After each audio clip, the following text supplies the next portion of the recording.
Hi, my name is Roger Lee, and I am here at Art Framer, my little picture framing studio in Kelowna, BC.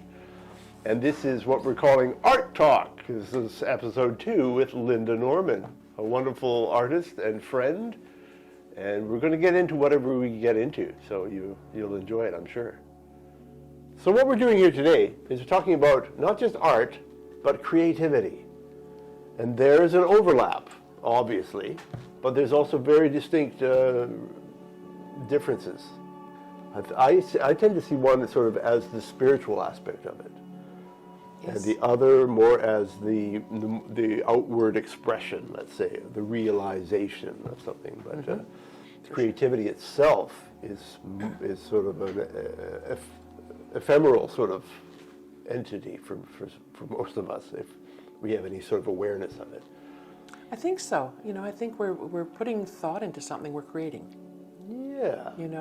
And those thoughts don't have to be concrete. Yeah. Sometimes it's the culmination of all of those thoughts that kind of come together and manifest in something that, is multidimensional even. Yeah. But there has to be some intention, right? Yes. So it's not just the thought, because we can all daydream and nothing comes of it, but it's a thought that is attached to an intention, a desire to externalize the thought or make it known or be witnessed. Yeah. Yes, and it can be something as simple as, I need lunch. Yeah. I'm going to make a pot of soup. Yeah. Then your creativity comes into how that comes together. Or it could be a little more complex, like I've got this thought running through my head, and you know more about this, is I'm going to write a song. Yeah. That could be a song. I want to share that through my music, through another avenue of, I've still, even though I've not written songs in quite a long time, I still keep notes of ideas. Oh, that would be a great song someday. So I have this, just like for painting, I have thousands of photos. I thought, I'll paint them someday. But that's interesting. That first step of just, document it, get it down so that later it can flourish into something unknown or not. And that, like you say, it can be inspired by photographs or by something someone said. Yeah. Sometimes it's depending on. There's so many different things that we're learning now about how we all process things differently, and I don't know the term for it, but how people can see things in color, hear music in color. Their senses kind of translate things a little bit differently, and how that comes together. That to me is really fascinating. Yes, the human brain is complex in how we create and also in how we view things. Yes, that's right. We're not all seeing things through the same lens. Some of us are colorblind. Yeah, that's right. There's so many things that play into how we view art. I think often the things that, the stimuli that affects our senses are often attached to our experiences as well. Absolutely. And we can be triggered by things in a unique way that the next person just isn't. We can have our imaginations fired up by something that the next person just wouldn't even think about. So again, very complex and very personal, very subjective. It is, and sometimes for me as a painter, I don't always recognize that. I sit down to paint, I don't always have an idea in mind of what I want to paint.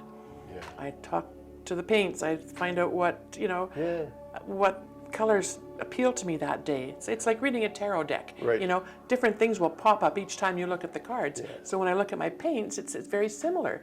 Different colors will speak to me, and so there's got to be a meditative sort of. I think there really is, process, And then very often,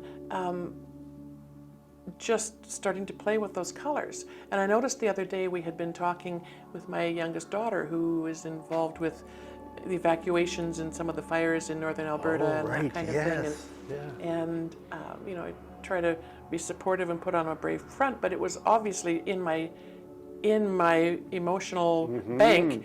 And when I sat down to paint, the painting that came out was very, very indicative of a stark, burnt out kind of place. Yeah, your emotional response coming through. And that's the kind of artist you are, which is really something I really appreciate and admire about you. there's a whole spectrum of creativity, a whole spectrum of human brains, there's a whole spectrum of art. And yours is manifested in a very certain, in a particular way. It makes for, there's never a dull moment, because I surprise myself often with what the end result turns out to be. There's a meditative part of it, and then there's an expression that is very much linked to play. Absolutely. I think that's very good. Yeah. Very interesting. It channels creativity in a unique way.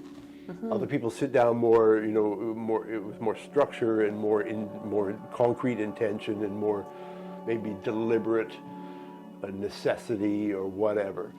But the freedom that you approach things is really great. It's interesting how our personalities determine that. Yeah. People will sit with a photograph and they'll want that to be, as precise. Their finished piece to be as precise to that. Me? And for me, that's not me. It has no appeal to me whatsoever. That's a different train track for you to so it's get onto. And it's fascinating, to watch people do that. I'm amazed at how that comes together. Yeah. Whereas I often feel with mine, it's very undetermined and loose. But it's the bottom line is I enjoy every moment of it myself. Yeah. And I paint for myself. Yeah. And you were self-taught, and you were always teaching yourself. Absolutely. You were an open vessel for learning something new. For sure. As opposed to even with music, those who have studied in the conservatoire have all the technical stuff, all the technique, and then they want to compose something from that data bank. Right. It's a different thing from me, who's again self-taught, and every time I wrote a song, it would end up being something new happening on the guitar, because I needed to stretch beyond the boundary. I had to learn a new little thing, a new way of saying something. Yeah, so there's an interesting spectrum of creativity. Well, absolutely, and I find that fascinating because you and I have played music together. Yeah. And you've either been on the bass guitar or on ukulele. Yeah.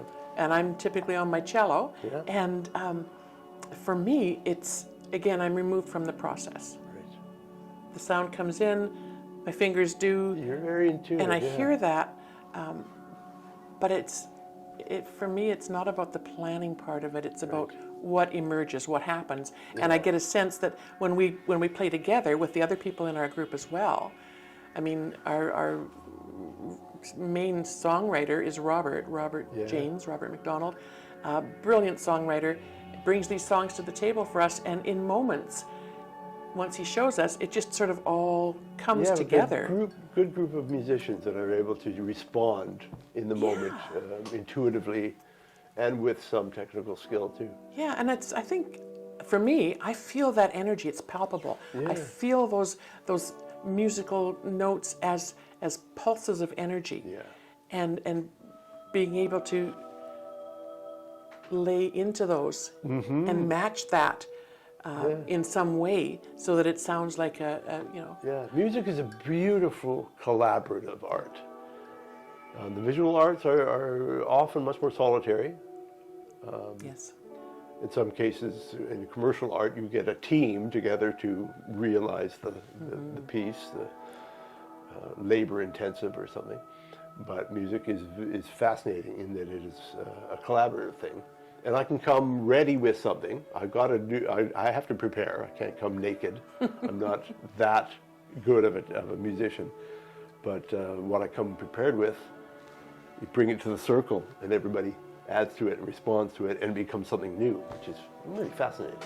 Yeah, it's like coming to the table with a line drawing, and then having someone add some color to it or a little bit to it. There's an interesting exercise that a lot of paint groups That's right, do. you do classes, which is exploring all of that. Yeah, and some, it's not so easy with watercolor, but with acrylic, and it wouldn't be easy with oil either because it takes too long to dry, but with acrylic paints, often I've seen it happen where everyone's given a canvas and some paints, and they'll start to paint, and then the timer will go off, and you have to hand it off to the next person. Oh, nice. And as it goes around the table, and then when it comes back, what you started, what you had in mind for that vase with flowers, is now a tropical sunset or Stonehenge or something.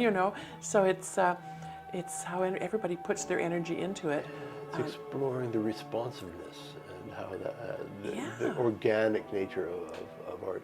So interesting, yeah, you just sort of contradicted me there in a sense that visual art can also be collaborative in that setting. It can. Where it is an exploration and a learning experience. And that's more of an exercise, I think. I don't know. It might be something for I remember a that from elementary school. Yeah, but very good exercise. You know, so I would imagine with songwriting, I mean, I used to write poetry as a angsty teenager. Yeah, yeah. But I haven't done that for a long time. But I would imagine bringing a song to the table and having other musicians add to it. Yeah.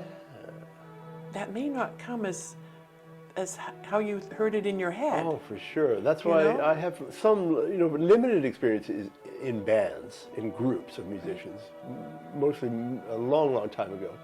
That was an exciting and unique thing, because whatever you brought to the table was not going to be anything like that at the end. It was very much a melting pot, stirring a pot of, various inspirations and responses and the reaction, almost chemical reaction of ideas. And that can be exciting, or it can be frustrating. And like I say, if you're not willing to let that go, that's your baby. You created our that. band split up after a year because we did have too much tension that was not productive, I guess. So I can see where that would be. Like I said, if you come to a setting where you've got this gem, and then suddenly it turns out to be, Well, think of the Lennon and McCartneys or the Simon and Garfunkels. I've always yearned for some connection like that with somebody. I'm getting too old now. I've missed the boat, I guess. But I would love to have met my Garfunkel. And but again, look at how the tension that can erupt in any partnership.